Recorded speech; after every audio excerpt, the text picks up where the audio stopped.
it's a ticket talking Mazda for the biggest. That's a comma and a comma and a comma. Gotta get it, get it. And it's a ticket talking Mazda for the biggest. That's a comma and a comma and a comma. Gotta get it. I'm a comma and a comma and a comma. Gotta get it, get it, get it, get it. Comma and a comma. Gotta get it, get it. And it's a ticket talking Mazda for the biggest. That's a comma and a comma and a comma. Gotta get it. I'm a comma and a comma and a comma. Gotta get it, get it, get it, get it. Comma and a comma. Gotta get it.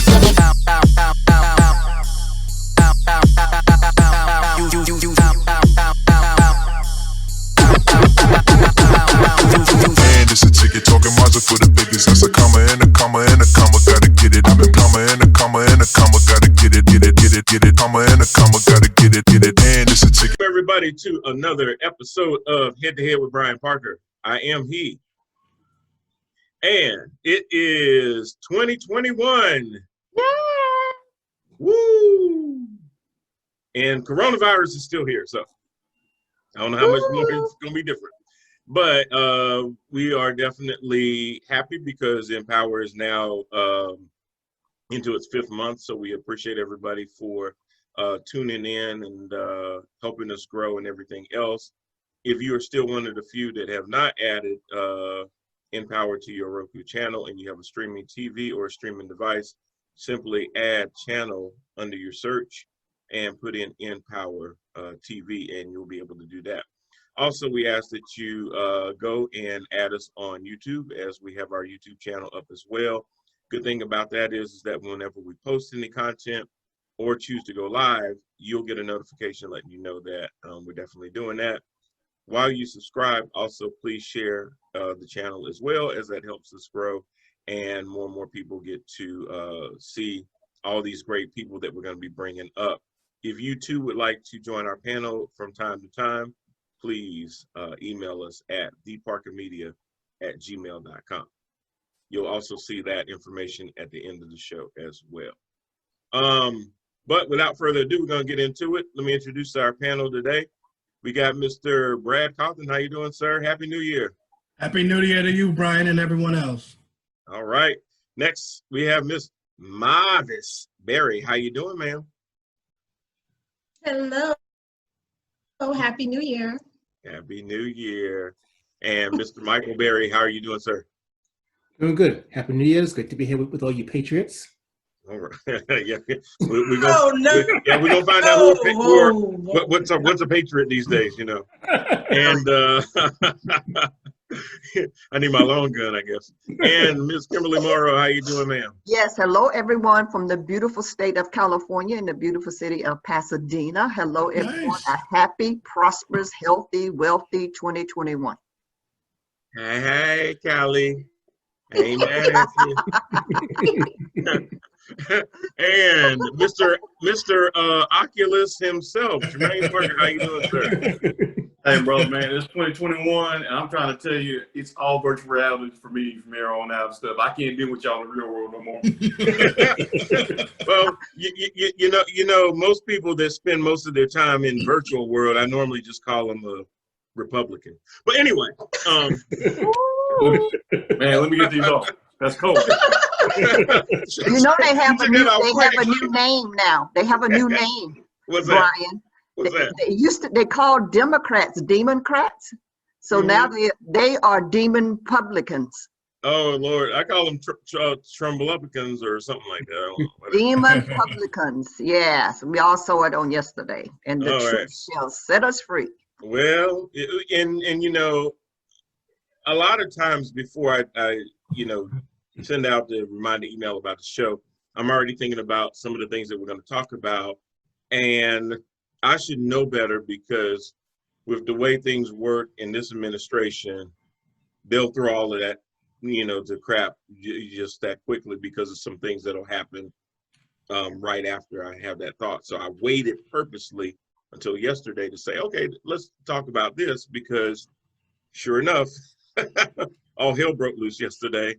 And I totally was going to talk about vaccines and stuff like that, which we will talk about that too, because that's just as important. But we had some things that happened. First and foremost, on Tuesday, before we get to the foolishness, we had a runoff election. And if you had family in Georgia, thank you for reaching out to them and reminding them to vote. But John Yes. Ossoff went up against Mr. David Perdue. Reverend Raphael Warnock went against Kelly Loeffler. And we are proud to announce that both of them beat the incumbents. How about that? Yes. How about that? All right. Huge. That was huge. That was huge. And And what a that, big what, shout out to Stacey Abrams. oh, big time, big time. That's Shout out to her. The saying is hell have no fury. So Brian Mhm. Kemp, when you stole that That's right. governorship Hell from have us, no fury like a Stacy Scorn. That's right. boy, Yes. Mhm. Yes. Kemp, you should have just let her win the governorship. Thank Right. you. Maybe if Right. she won the governorship, y'all would have had a chance in Georgia. Right. Right. Right. Yep. But she came back with a vengeance. You're absolutely right, Kim, Stacy, and a lot of the grassroots organizations that turned out African American votes and everything like that, young people voting and everything like that. Definitely Atlanta, y'all showed up again. Y'all did it again. DeKalb County, Cobb County, That's right. Forsyth County, Gwinnett That's right. County, Marietta. Y'all represented. Savannah, where you at? Y'all did it. Y'all Right. did it. Y'all got them across the finish line. So what that does right now is that the Senate is dead even, 50 Republican, 48 Democrat, and two independents that caucus with the Democrats, one being Bernie Sanders, the other being Angus King. So Right. that's 50-50. So Chuck Schumer will take the gavel from the Grim Reaper, Mitch McConnell himself, and Right. become Senate Majority Leader, because our very first African-American, Jamaican, Indian vice president is the president of the Senate, Ms. Kamala D. Harris. So she will be the tiebreaker, provided that the Democrats stay together on their votes, which I'm a little concerned about that. But we at least now have opportunities to get cabinet picks through without there being a whole lot of filibustering by Republicans and folks like that. So what y'all think? Georgia did it for us, didn't it? Yes. Yeah, it was. When I Hallelujah. went to sleep, I think Warnock had just taken the lead. It was a slight lead, and Ossoff was still losing, and he had gained a lot, but then he started losing a little bit more. And I thought, well, damn, maybe there's not enough votes out here in order for him to come back. So I went to sleep thinking it would be win one, lose one, and we'd kind of figure it out. But I woke up the next day, and it was glory. It was beautiful, you know? It was good to see that, you know, there were enough votes in those counties, DeKalb County, Cobb County, and it pushed them through. So, you know, bravo. Yes. Yes, bravo, because, you know, to me, Mitch McConnell to me was a bigger threat than Donald Trump in a lot of ways, because it didn't matter what the House passed, it was dead on arrival once it got to the self-proclaimed Grim Reaper himself. So Yes.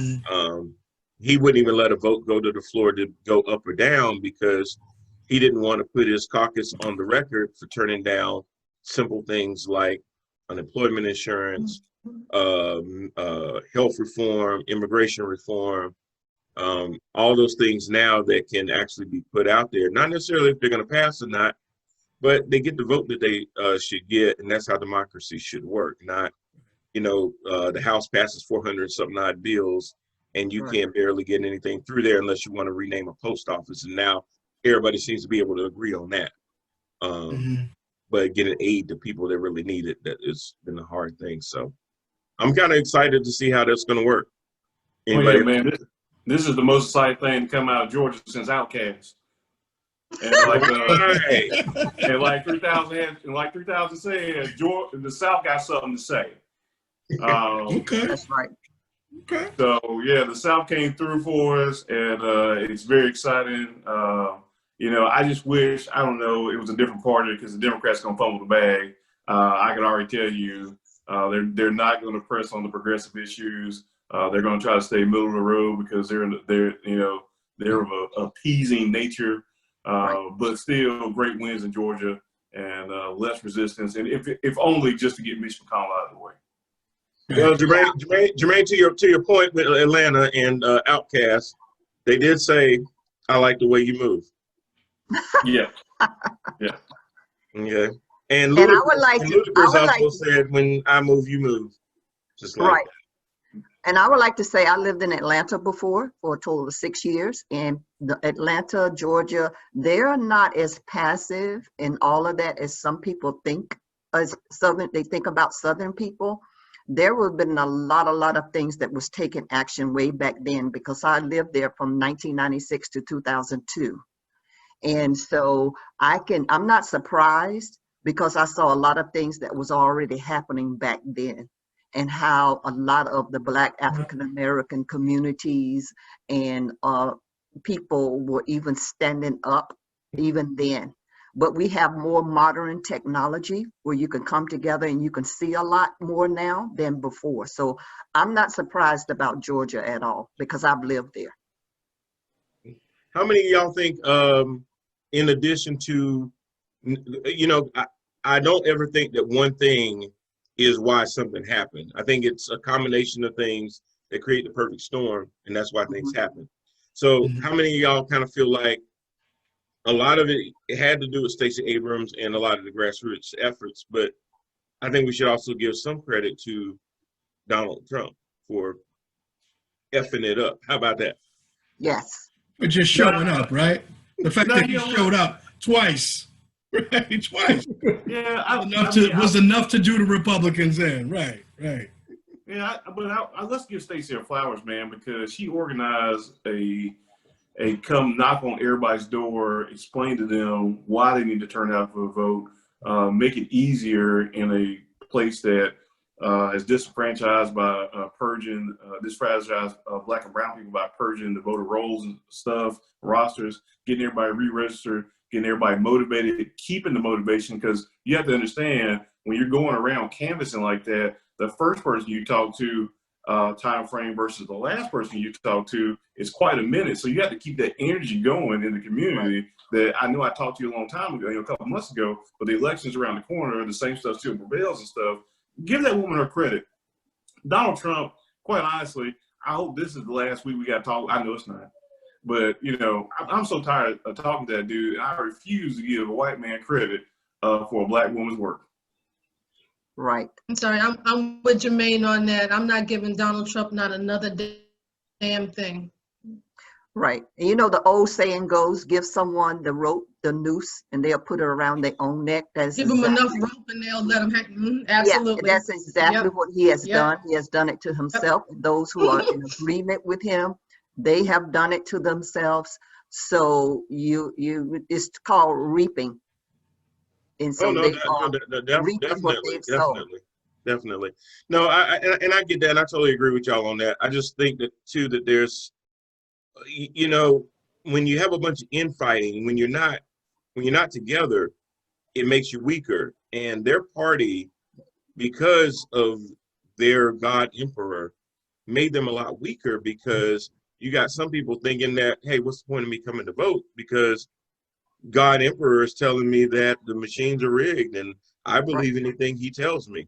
So, I'm not giving him credit. I'm just saying, because of his blatant ignorance and stupidity, and the 74 million people that followed him in November, that did disenfranchise some people on the Republican side not to show up. I hear Republicans would have won. I hear that narrative, but I can't get with it, because he had a record number of people that voted for him in the runoffs. There was a record number of people who voted in the runoffs and stuff. So that narrative that he disenfranchised people and people didn't want to vote and stuff, the numbers don't say that. They say that more Republicans voted than ever, and more people voted for him. So I hear what you're saying. There, if anything, did he motivate other people to vote against him? Yes. Did he stop people that want? Did he stop people from voting for him? No, he didn't. No, he didn't. The numbers don't say that. That's true.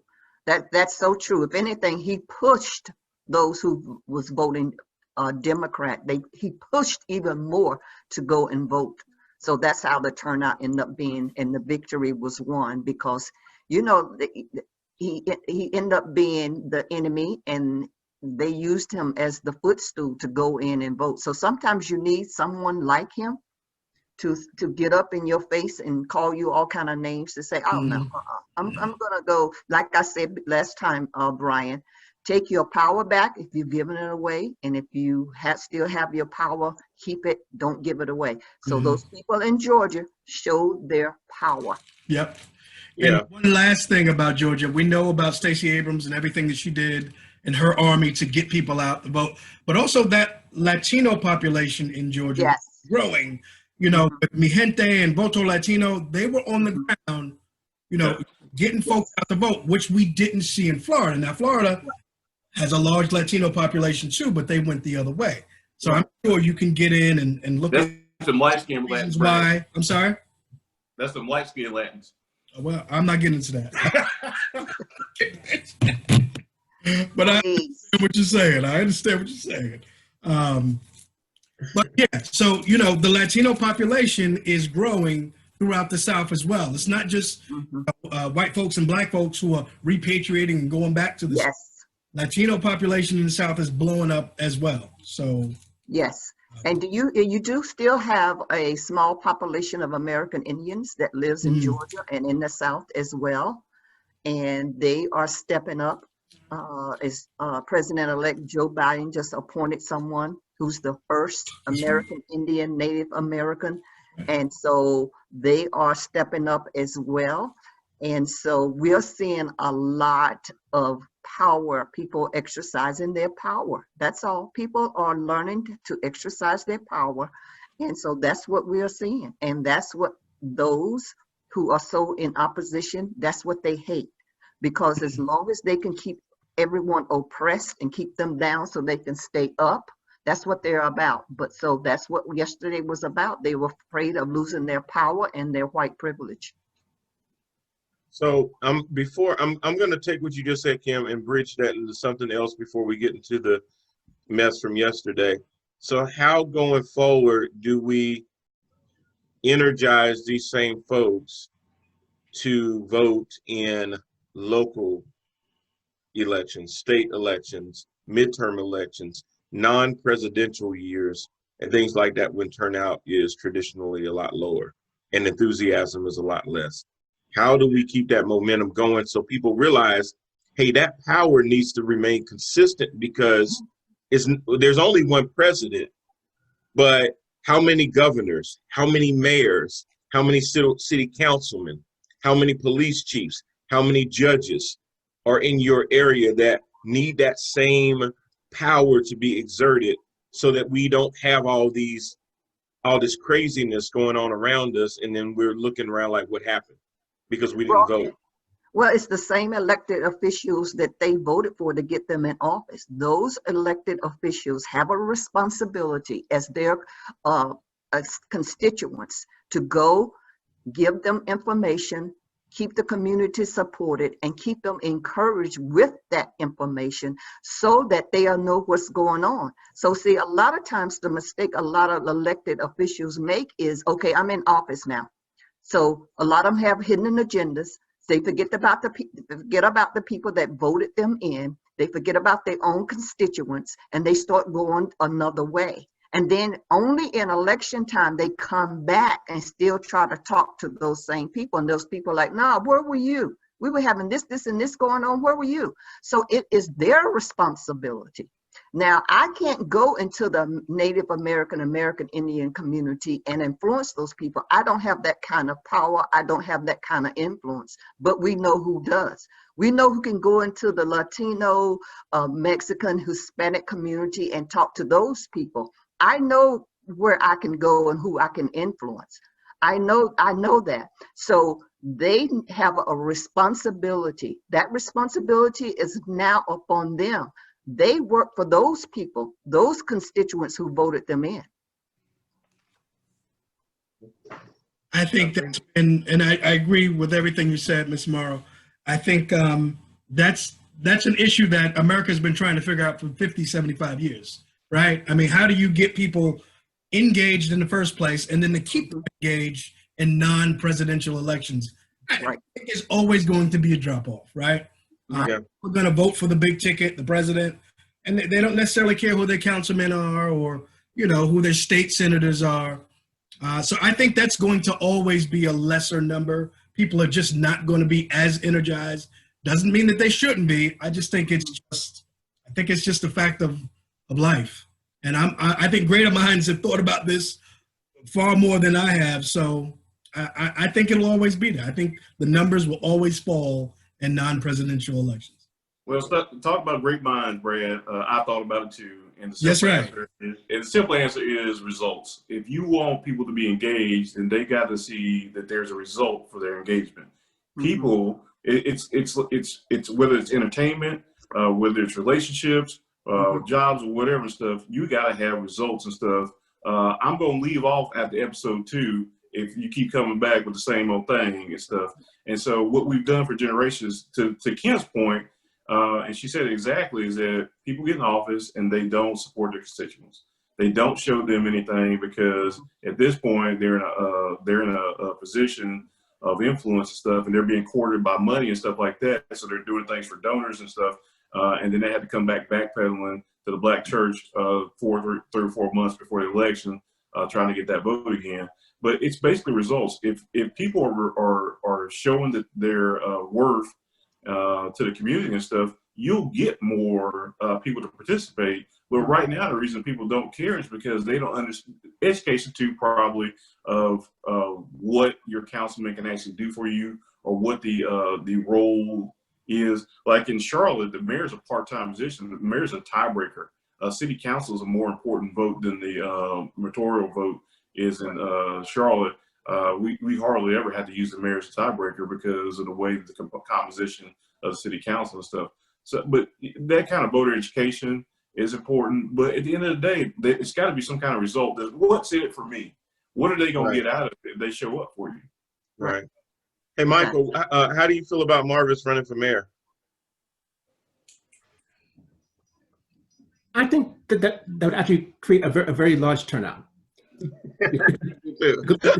because it actually goes back to what my thought is on the rest of this head is, if you want people to come out and actually participate, you have to have a good villain. For the president's election and everything, we had Trump, great villain and everything. Everybody turned out in record numbers. Right. At any different level and everything, what people care about is who is going to fit in them the most. Marvis can be very scary. So if you want people to come out and vote, I think that she'd be a very good candidate. Smart man, Michael. Smart. Michael, I see you learned from Brad about looking over your shoulder to see if Mona was around. So that's right. She's downstairs. Okay. Well, I would like to say this and plant this seed to my little cousin, Jermaine. Jermaine, I think you would be a great politician. I think you need to think about being on the city council. I really do. You are a very smart, intelligent young man. You're a very wise young man. And I think that what you could bring to the city of Charlotte and to Mecklenburg County would be a great asset. So you heard it from me first. And so I really do, Jermaine, and I'm serious. I'm very serious. So Jermaine, you need to get some more signs in the back that, have you running for office. I forgot that sign was there. Yeah, I'm sure. I figured that's why you were speaking the most, so that the sign would keep showing up just to remind people of your. I keep dipping my shoulder for the whole website to show. I keep dipping my shoulder. Yeah, I kind of see you laying back a little bit so you can say, hey, I appreciate that. I appreciate that, Kim. I really do. I've thought about it. I have. Actually, me and a buddy of mine were actually talking about it last week about politics and stuff. And not just, it's nice to come on here and have a great panel, be surrounded with and kick ideas back and forth with, but, talking about being actionable. And anybody who's watched the show for a couple of weeks knows that I'm about creating not just a Democratic Party, a Black People's Party, where we have Black candidates that we don't have to convince of what our issues are, because our issues are their issues. And that really works really well on the local level. And as a lot of people understand, it's the local elections that are most important to where you live. Those are what control your taxes, your schools. Right. When we talk about things about like defund the police and stuff, that's where that's actionable at. Your city council is the one that sets the budget for the city and stuff. And so, yeah, I appreciate that. Thank you. You're welcome. All right, y'all. So on the 6th, we were supposed to have a very ceremonial event that most people don't even realize happened. It just happens. It's kind of like when they just have a joint session, not joint session, but when Congress comes together and they vote on stupid things like post offices and things like that, it doesn't get a whole lot of attention. But on after the Electoral College certifies all of the ballots for the presidential winner, they send them over to Congress. Congress actually has a joint session. Normally, the only other times you see joint sessions of Congress would be things like the State of the Union, when the president addresses a joint session. It's very reserved for very, very few things. So Congress comes together. The vice president, who is president of the Senate, presides over, does his best opening the envelope at the Academy Awards presentation, reads what's in the envelope, ask if there are any objections. There's no objections, and they count the ballots, and they have the same count, 306 to 232, whatever it is. We didn't know before the 6th that a congressperson would object, but for that objection to warrant a 2-hour debate by both sides in separate chambers, a senator would have to join. So over 140 folks from Congress decided that another way of showing Donald Trump and his base that they're all in on the Titanic, no doubt, is that they would go ahead and object to the swing states that cost him the election. So Josh Hawley, the senator from Missouri, decided that he was going to be that person that they needed for the objection to trigger the 2-hour debate. And it's 2 hours per objection. So if they had objected to all 6 of the swing states, it would have been 12 hours worth of debate for a process that normally takes about 45 minutes to an hour. So that's what we were faced with. And everybody knows Josh Hawley is a up-and-coming senator. He's got aspirations for higher office, meaning president. And this was a totally calculated political move because he basically wanted to reach out to Trumpers to say, hey, I was that guy that stuck with your God Emperor to the end. But not to be outdone, Cousin Eddie from the Addams family, Ted Cruz, said, hey, I can't let him take my shine. I was running before him. So he jumped into it too and said, oh no, Josh, we're gonna do this together, buddy. We both gonna contest this. So he jumped into it too, making it sound like, this is our platform, this is our opportunity to object, as if the other 59 court battles weren't the opportunity for objections and evidence and things like that. So anyway, yesterday the Senate and the House began to do their deliberations, and shortly after they got into it, not Antifa, some Trump supporters decided that they were going to bum rush the state capitol and start taking selfies with police officers, and yeah, that's what happened. What do y'all say? Well, I don't think that the Trump supporters actually decided to actually storm the Capitol. I think that they were instructed to storm the Capitol and everything by, of course, God Emperor himself. Yeah, the God Emperor told him. Yes. Yeah. Minutes before. You mean, wait a minute. Do you mean when he said let's go over? Let's go. I'm going with you. We're going to go down there. Yes. Together. I'll be there with you. In other words, he said we fit to go down. Right. And I'm going with you. Right. And he was with them in spirit. Yeah, because he got back in the beast and went back to the White House and had a watch party. Yes. Right. A nice party too. Right.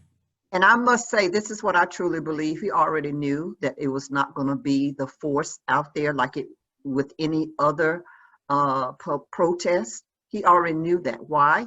Because he is the one that summons the people and tell people. He makes that phone call. And so we seen it. So like President Obama said, why are we surprised? We shouldn't be surprised. Mm-hmm. Right. Well, you know, to your point, the governor of a state summons the National Guard, but Washington, D.C. doesn't have a governor. That's right. And the mayor cannot summon the National Guard. Exactly. That is handled by the federal government. Right. Exactly. But she did request it. She did ask. You request that today, yes, I saw It was a little late, but she did ask for it and got no response. Right.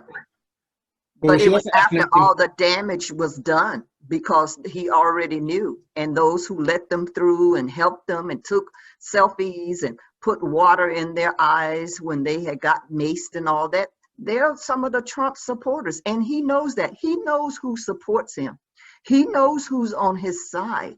And so he knew, he already knew. You see the force that was out there doing Black Lives Matter protests as opposed to what happened yesterday. So it's no surprise. I'm not surprised.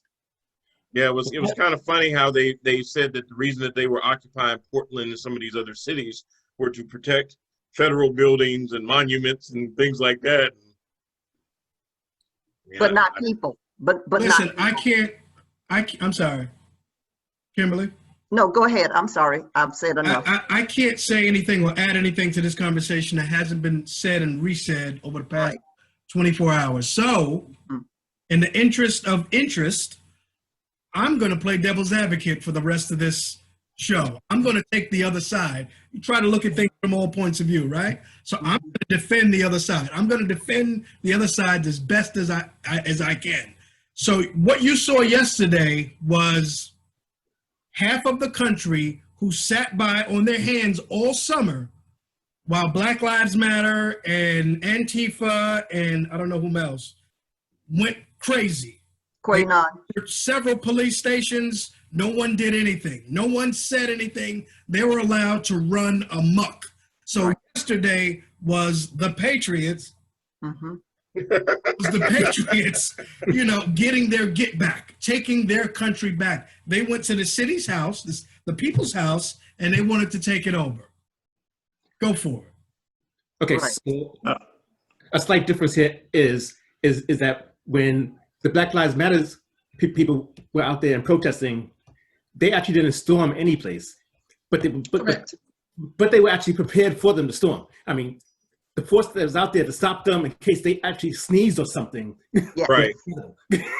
As always. It seemed like they were always overly prepared, didn't it? Yes. There you go. They had more than enough. Right. There you go. In this case, you had the Patriots who are America, basically. So you cannot use force against America. So they actually went out there and shooed them away gently. Please go home. Please. We don't want you to be here right now. Can you leave, please? Please. Yeah. I beg to differ. The people in Washington and the people in Portland, Oregon, took over a police station. They forced the closing of one or maybe two police stations. They attacked the federal building. Federal troops needed to come out to protect that federal building. And it seemed like the local authorities did nothing. They did nothing. They didn't stop them. They took the path of least resistance and let them encroach. So that's what you saw yesterday. They're on the same side. So let's talk about back in 2013, the young Black African-American female who tried to storm the gate with her young daughter in the back seat. She was unarmed. She was suffering from mental illness. Five of the police security people shot into her car and killed her. 5 against one woman. They didn't shoot the tires out so she can be immobilized. They shot and killed her with her baby in the back seat of the car. Mhm. So what we saw on yesterday, what we failed to control will sooner or later control us. Now, none of those 5, to my understanding, and I'll be mistaken, I was trying to read up on it today, they were not charged. They were acquitted. So what we saw on yesterday and all the other stuff that's been happening in the country is that what they have failed to control and they have condoned and not condemned, it showed up at their front door on yesterday. And like I said to Brian, when we did our head-to-head, truth will show up at your front door one day. And that is what happened. It showed up at their front door. Yeah, you know what? I'm glad I'm you going to said play a little bit of a. Go ahead, Go ahead. Trey. No, Marvel. go ahead. No, I'm gonna play. I guess I'm gonna play a sort of a little devil's advocate here, but not really, because I am for the other side. Yeah, they showed up at the door, but I don't think that they were surprised that they showed up at the door. They welcomed them. They gave them the key. They gave them the code to move forward. They made sure that none of them would really be hurt. What they are surprised about is that one of them died. They're very surprised by that. Well, 4 of them have died, but they're surprised that one of them got shot. They were like, "Oh my God, who shot at a white woman? What the hell? That wasn't supposed to happen." So that's what they're probably surprised at. The clip that I showed you guys clearly showed Trump and whoever in their bunker, who had the setup already, watching everything, knew what was going to happen. They wanted a front row seat to watch it and reel about what they had created. Yes. So they're not ruining anything because they wanted it to happen. I don't think they cared 2 tinkers damn that they scaled the walls of a national building and busted in doors and took selfies with some of the, nation's prized possessions up there. I don't think they give 2 tinkers damn. They don't. The police you're agreed with absolutely- us. The you're police absolutely agreed right, with us. Now Marcus. remember, I am playing devil's advocate. Right. But Going back to police that clip, agreed with us. That's why they allowed us in, because it was the people's house. They let us in. What's the problem? And if you go back to that clip and everything, the clip is obviously that it took place and everything before the riot actually started. So Right. that was just them pumping themselves up to go out there and talk to their people, which any good performer would do. Any good performer, they have the crew up backstage, they get pumped up, then they go out there and they give the speech, and that's what he did. Yes, he's an entertainer. Y'all got to Right. remember that. He was on The Apprentice. He likes good TV. He judges how strong people are by the way they appear on TV. So you're right. Kimberly Guilfoyle was there. Looked like she was going to an evening event. Donald Trump Jr. was there, doing his little shots and everything. And he had TVs all over the place, and they're watching it like this is going to be some really good TV. Right. It was almost like for them, it's not like it's something real. This is good on TV. Let's see how it looks. We're going to go out there. I'm going to do the hype man thing. I'm going to get the crowd ready. I'm going to get them all stirred up, and I'm going to just give them that little subtle push. Y'all go on that way, all ginned up now. I'm right behind you. No. Don't worry. I'm right behind you. Just keep on going. I'm right behind you. It's fine. It's fine. And let them go do that, and then they have their viewing party, which was totally disgusting. But that's what he does. That's what he's that guy that sets people against each other, and then he just backs away and acts like he ain't had nothing to do with it. Yeah, and they call that throwing the stone and hiding your hand. So he's good for inciting and dishing it out, can't take it, all of that. And so nothing new about him. His niece told the truth in her book. Let me tell you how he was born and bred it. Let me tell you what he did, his father, what they did to my father. They own flesh and blood. So don't be surprised when he does it to you, because that's him. That's his MO, all of that.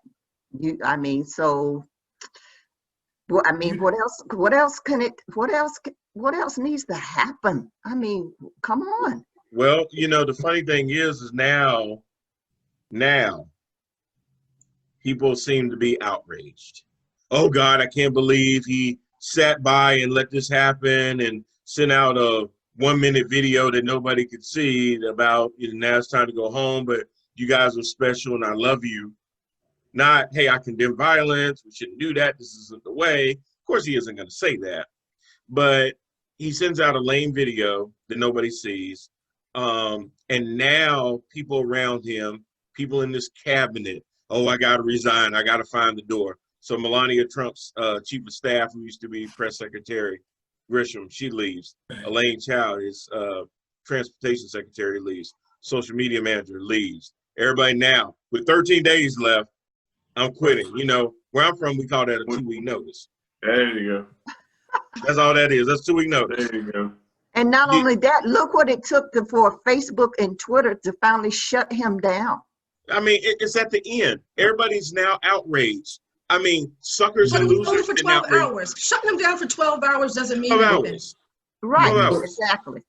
Well, Especially considering that he had his flunky son doing the taping for him. Exactly. Well, the reason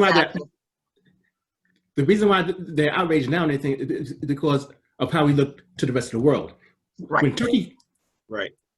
can say, okay, we want our citizens in the United States to be careful. It's dangerous over there. You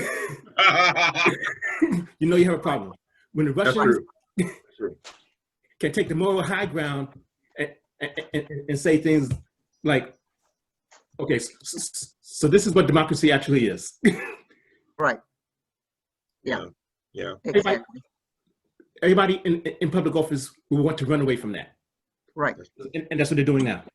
Well, let me tell you right now, it's fake outrage. I'm gonna say a couple things and let you guys have it. But it's fake outrage. It's not that these social media companies were outraged by what he did. The Senate flipped to the Democrats, and guess who's going to be monitoring social media companies now? They did that self-preservation. It's not a coincidence the same day that they won the Senate that all of a sudden we don't want to hear the speech anymore. Because they know that Katie Porter with her whiteboard is going to bring them in and tear them apart and stuff. And so they know all this stuff. Right. In the midst of this, I would like to issue an apology to the president because I used to make fun of him because he didn't know simple procedures about the government. And I got to say, I didn't know anything about January the 6th. I didn't know about with state certified. I've been so educated in the last couple years. I now know Supreme Court law. Mm-hmm. I know state law and federal law. I know so much more about the workings of our democracy. It's just been trying to, it's just like going into a house when they tear everything down to the studs. You go, okay, well, that's how you build a house. So I issue an apology because I laughed at him and evidently I didn't know enough about democracy and stuff. But what I will say this is that what Cousin Kim said was that truth will come to your door. And so for Brad playing devil's advocate and everything else, here's the truth. Y'all's niggas. And the police don't work for y'all. And so when white people, that's what it is. Y'all's niggas, stop acting like you ain't. And stop being surprised because the police don't work for y'all. Of course. That's the whole thing that we as a community talk about that white people couldn't understand. We said white privilege. Hey, these people in hoods over here, we don't like that because those people might be important. One of my favorite memes is two Spider-Mans pointing at each other and stuff. And so they got one out there with a Klan hood on and a cop hood and a cop hat on and stuff. It's the same dude. We're not fighting each other. There wasn't any fights. That's why they were helping each other. We said that for the longest time stuff. It's the same people. The only reason they come out in force, the police were based on white supremacy, making sure that black people stayed in line. Anytime y'all protest, they're going to put you back in line. When white people protest, they get nice stories like, it's the Boston Tea Party. This is how you're supposed to do it and stuff. They've been animals and thugs and super predators. Did you see them climbing those walls? Mm-hmm. I don't know if it's the meth that's hit their communities and stuff. I don't know if it's because they grew up without fathers and stuff. I don't know what's going on with our white community and stuff, but this white on white crime has got to stop. And you notice how the news media refused to call them terrorists. Yeah. Like one lady said when she said, well, do you consider them as terrorists? No, I don't think I would use that word. Okay, you don't have to use the word. Right. Some of them kept calling them protesters, and it's something, like we tried to explain with BLM during the day when there's marching, those are protesters. Mhm. When at night, when night comes and people are breaking windows and setting fires, those are looters and rioters. But they wanted to group us all in together as one Well, thing. and to Brad's counterpoint, we acknowledged that was bad. We said those people that are doing that, and we called for our people, hey, we're going to stop protesting at this point. We're not going to be roaming the streets at night and stuff, because we understand. I think King was a very good visionary. He understood what it was perception for white communities and stuff. Right. Towards the end of his life, he understood that white guilt wasn't that great, and that you couldn't guilt white people into doing stuff. You had to force them into doing stuff. But the thing is that when we look at Brad's devil's advocate point is that we said that's wrong. They shouldn't be in the police station. We said there were a lot of black voices that spoke up against it. Where are the white voices that are speaking up against it? Come on. Yeah. And when they call them Patriots, I'm gonna let you know this ain't a Tom Brady led team. Yeah. These ain't and hopefully not Cam Newton either, but that's a whole nother subject. But that's exactly how they see themselves. They see themselves as being downtrodden, being pushed upon for years, and now they're finally speaking up. And just going right back quickly to Trump and his speech and everything he said, if you take his same words and you move that to Barack Obama talking to a crowd of Nation of Islam, I can't believe that this guy was allowed. Yes. One of the posts I saw said, how was he allowed to lay his head down on a pillow last night and not be in handcuffs? How is this happening? How is he still the president of the United States 24 hours later after what we just saw? What about the wheels of justice? Will they turn? I don't care if there's 2 weeks left. He needs to be removed, and he needs to be removed now. And that's funny. And that's the a question. veteran was killed there's yesterday. a process. We all love veterans, right? A veteran was killed yesterday because of him. Right. I don't get it. Sorry, go ahead, Marvis. She was a veteran, or one of the people. She was the woman who was shot. The woman who was shot was a veteran. Air Force veteran. Really? Yeah. QAnon. Somebody's been in the Air Force. QAnon. I know a couple of them like that need to get shot too. But what I'm saying about this is this: the reason that he's not in handcuffs is because of belief.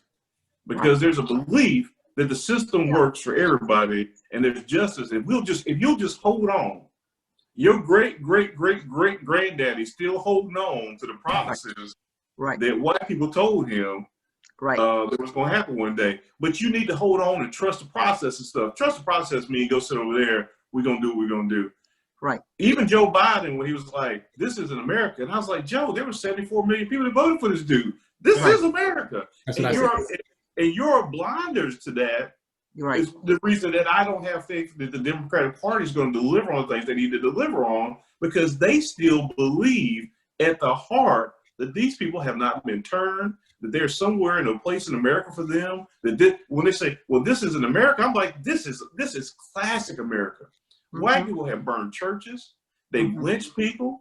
They had slaves. This is America. What do you expect from this? They ran the Indians to reservations. I mean, I don't know, and recreated the whole theme of Thanksgiving.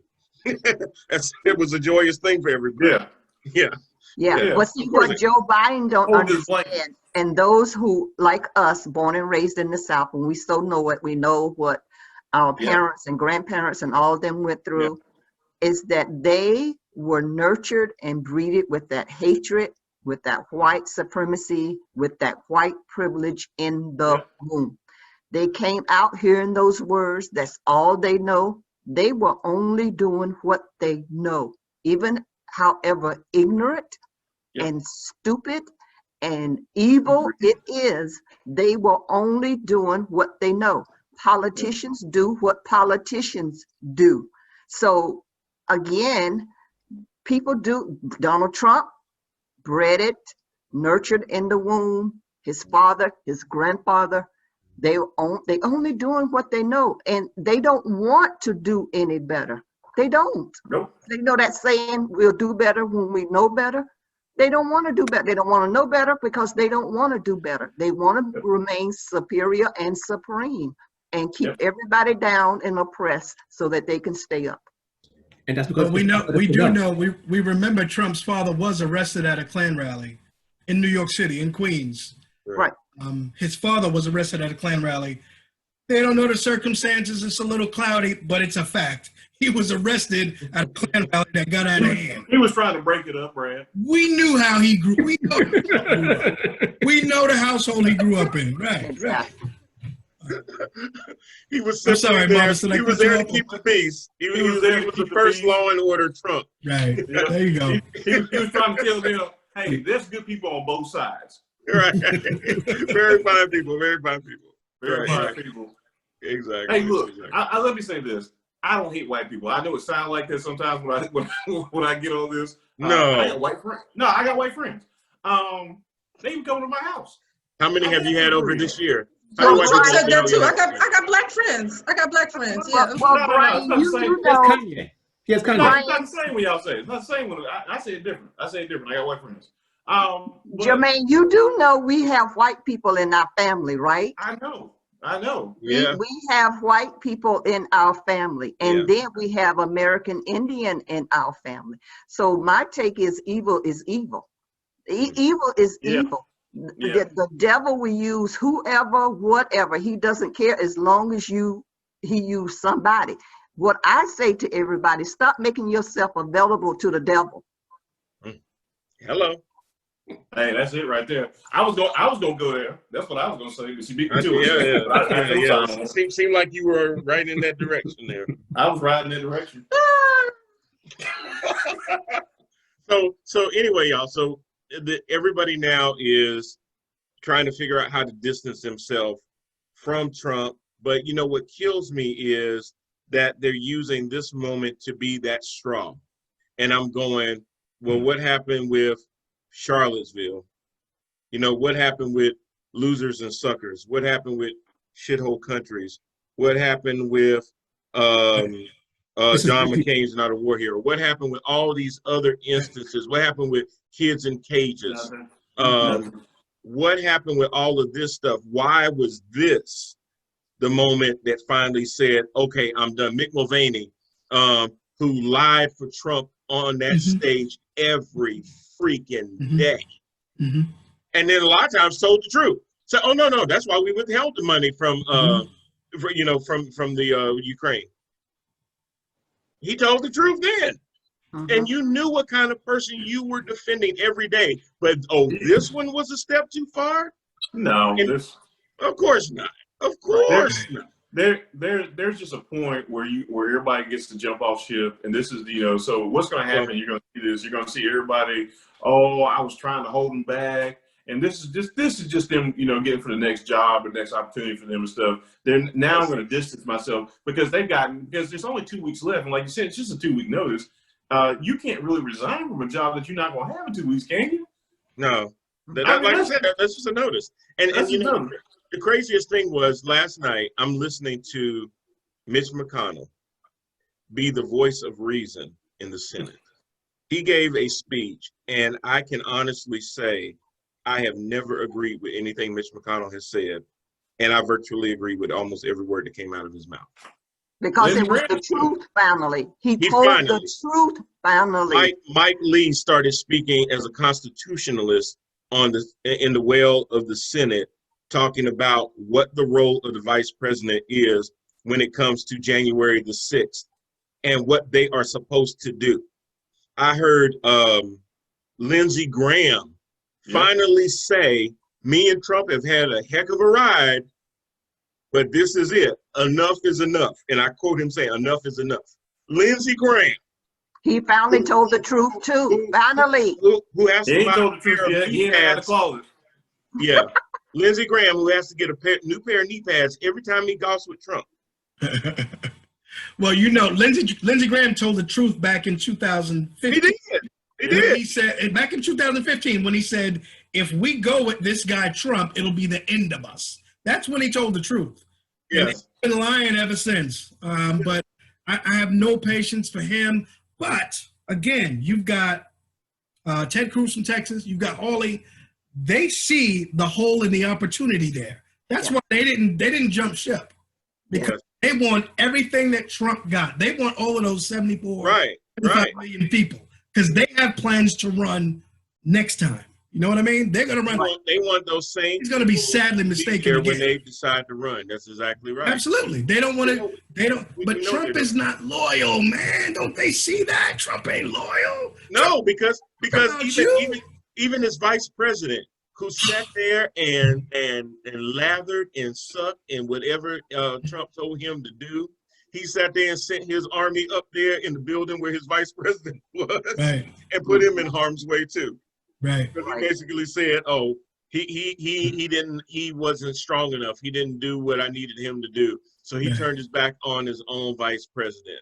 Right. I don't know why these people believe that the more I give him, he will accept me.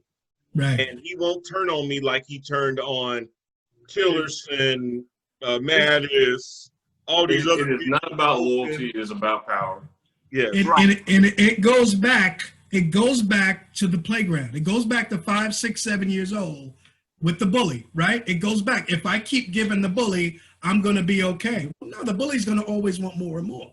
Exactly. I mean, and that's what we're seeing. Exactly. And then too, it's not about Trump. Right. What it's about is the people who support Trump. Yes. Exactly. As long as you do something that appears to be on his side, you have them on your side. It's not Trump. Right.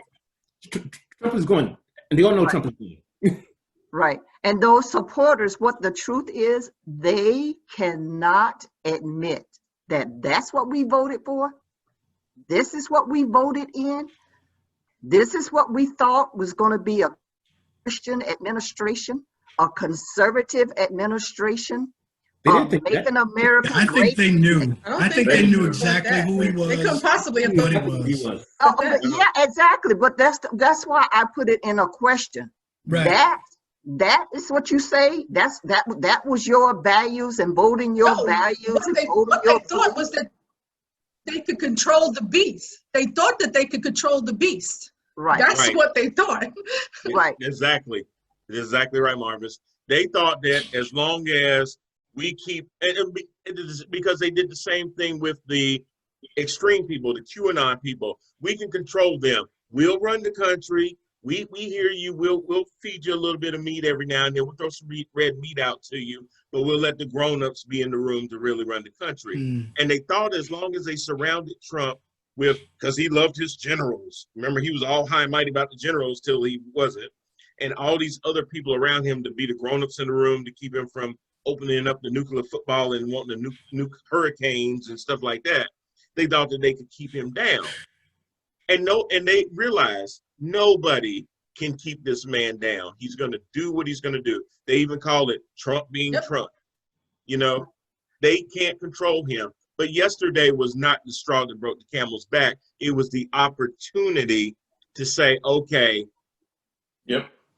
Yeah, that's all it was. It was like, it's like when you in a relationship and you really ain't feeling that person and you trying to figure out, how can I get the heck away from this person? Right? You know, Jay, we've been through that. And you like, you know what? The minute she overcooked that meatloaf, the one time she put my drawers in the wrong place, I'm going to flip on it. See, that's why we can't be together. Because you play too much. Well, no, look, Brian. Listen, Brian.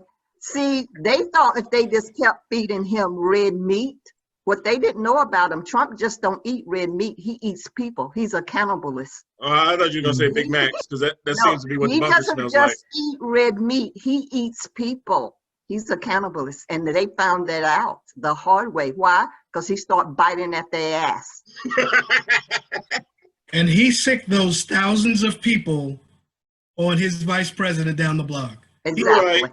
Right. On his vice president down the block. And that's ridiculous. So remember, like somebody said earlier today, they said Charles Manson didn't kill anyone. And he didn't pick up a people did. But he sent people to do his bid for him. So that's why I just don't get why he's not arrested. Forget about Amen. an Amen. office. He needs to be arrested. Somebody Amen. died as a result of what he did. Yes. Exactly. That's true. For the second time, because You made Heather her Heyer died for the same reason with the protests in Charlottesville. This is the second time he got blood on his hands like that. Right, but my condolences go out to the families and everybody. But everybody went in there on their own free will. Sure. And Yeah, so and- their lives, they were willing to risk their own lives in believing what they believed in and standing up for what they thought they valued. Right. So, you know, if it means risking your life, it's just like John Lewis and all the demonstration and all that took back during the civil rights. They knew their lives were on the line.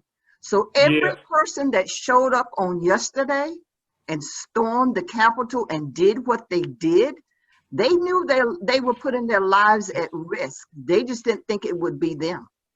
Yeah, but see, the thing I'm gonna say about that real quick is that I have no sympathy for them because they were I'm sorry. they were treasonous, and because the way that look at how the media portrays Tamir Rice, all our victims and stuff. That woman, the first thing they said was she's a veteran. No, she was a psychopath who put federal officers in danger, and they had to defend themselves with firearms. Yeah. That's who she was. The Air Force that's what was a crap down. That's the way they talk about us. That's the way I'm gonna talk about them. I ain't gonna let them have no flowers and no rosy memory and stuff. Nah. Shame on you. I ain't gonna do it. Well, two wrongs don't make a right, and I sympathize with anybody that suffers through a loss, however ignorant and however their choice, however whatever it may be, because a loss is a loss, however it happened. It's So different when you're it's different when you're sleeping in. It's different when you're sleeping in your house and the police shoot through your walls. Exactly. It's different. It's different when you are a victim. She was not a You're right. victim. You're She right. was not a It was victim. her And own. that's my, It was yes, her own choice. You're right. Absolutely. In terms of loss of life, I never want to see Yes. loss of life and stuff. Right. But she's not a victim, and I will not. And I didn't say she was a victim. I said she No, went in she's there not a her victim. own choice, just like all the rest went in there free will during their, because of their own choice, just like we choose. And unfortunately, that was the end result. So, Ms. Kim, to speaking to your point, none of this was funny, right? None of it was funny. We all sat there aghast all day yesterday. But coming back today, we heard on the radio a young woman just crying like she was hurt. She had been hit with some tear gas, and she's like, "Oh, they just threw me out, and they just hit me, and the gas." And what were you doing there? The reporter asked her. Says, we were storming the Capitol. It was revolution. And I was like, well, get your revolution. Exactly. Right. Get your revolution. So what do you think happened to the This is serious. This is serious. Exactly. Like, it doesn't. I know, Brad. I heard you talking about. I heard you talking about 1776, and I'm like, I'm done. I'm done. So one more quick thing. They'd have fired me in the van on the drive over there. I'd have been so hyped. I'd been getting hyped in the truck and stuff. They're like, Parker, you need to calm down. I'm like, nah, I'm ready, dog. I'm ready. I'm trained for this. North Carolina. They threw me out of the van. I'd have cracked all kinds of skulls. Well, no, I have one quick question. For the USA. One quick question. At all of these rallies, there are 7 Black people standing behind Trump. Where were those 7 Black people during this coup attempt yesterday? Where were they? There were Black people out there. We saw 2 of them. Yeah. There were Black people out there. Some of them were just spectators walking by. They were out there part of the protest. I personally know someone from back home in Shelby who is a huge Republican, and I don't know so much about being a Trump supporter, but she's a huge Republican. She's Black African American that I grew up with, went to school with, all of that. ran for mayor in Shelby, and she was there. And what I didn't say it. I said, "No, Kim, just don't." What I wanted to tell her is to be very, very careful, because yes, you may have checked the same box that they checked. You may be there saying you're a Trump supporter and you're a huge Republican, but don't forget, you're still Black. And a lot of those people there will kill you just the fact that you are Black. I would almost surmise to say, Kim, if she was there, she already forgot she was Black. Yeah, I'm with you, Well, bro. no, they'll remind you. They will quickly remind you who you are. I think she already forgot. Yeah. So we saw the image of the Southern flag, the bars in the Capitol. We saw them waving that, but also there were T-shirts and these different symbols and everything else. And one of them was a T-shirt that was 6MWNE. 6MWNE. 6 million was not enough. 6 million Jews was not enough. Jews was not enough. So that's what that means. That's who's in the crowd. That's who's in the Yeah, that's what that means. Yes. Right, absolutely. So it's a mixed bag of just people who want to see this country go to a place, and they thought Donald Trump was there. Right. When has a Confederate flag ever showed up and it was a good thing? It hasn't. It hasn't. Dukes of Hazzard. You know what? I stand corrected. Pretty much. Yeah, okay. Because Daisy was fired. Daisy was fired, man. I'm gonna have to say. Yeah, you're right. But even them Duke boys was up to no good. Yeah. What was that daddy? They was hanging out with Uncle Jesse. Uncle Jesse. And some shine, yeah. Anyway, I'm gonna have to end it there, y'all. We could probably keep on going about that. And my God, so much has happened in this country. And we bring that up because there were so many split screens shots of what we saw yesterday, y'all, where everybody that I don't know how many posts I saw even on Facebook, for everybody. Oh, please. Brad. Oh, please. Everybody, oh Lord. Ryan is posted talking. Why would you interrupt?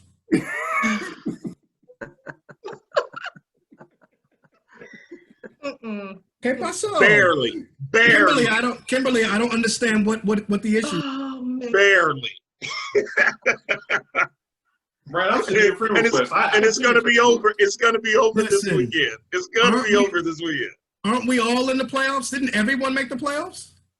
Yeah, the Cowboys there. No, I'm sorry. Everybody make the playoffs, so it's not a big deal. We all made it. No, not Giants. Okay, sorry. Panthers. No, not Panthers. Okay. Anyway, That's cool. so I break my monologue so that I can acknowledge that Brad's Rams have made it to the playoffs this week. Playoffs. But next week, by the time this show is on next week, not so much. But anyway, I guess you got to get there. Anything can happen, Brad, but it won't. Anyway, but we saw the split screen of two Americas easily, where we can go back and remember George Floyd and the outrage and everything else, and the way protesting was treated there.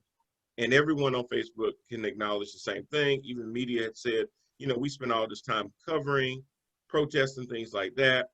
When it was Black Lives Matter, when it was this, when it was that, the response from police. You can think about New York City cops with their cars running into protesters. You think about police in Buffalo knocking people to the ground. All this kind of acts of violence. Yet what we saw at our nation's capital, the people's house, was absolutely disgusting. Because what we saw is that there were people that felt entitled. People not wearing masks, number one, but people also feeling very comfortable knowing that there was not going to be anything to happen to them. Right. As of yesterday, there were only about 60 arrests out of that entire crowd. The minute they stepped on those grounds, they broke the freaking law. And nothing happened. They were able to leave on their own. In a week where Kenosha District Attorney said that the officer that fired into the back of Jacob Blake acted appropriately, that he did not use excessive force to shoot into the back of a man 7 times like he was a dog. and you want to know why we say Black Lives Matter. So the next time you get ready to say all lives matter, make sure you ain't saying it to me. That's all I got for y'all this time. Let me thank my panel: Brad Coughlin, Jermaine Parker, Michael Berry, Marvis Berry, Kimberly Morrow. Thanks for rocking with us this week, y'all. We appreciate you, and we will see y'all again next week. Y'all have a good day. Stay in love.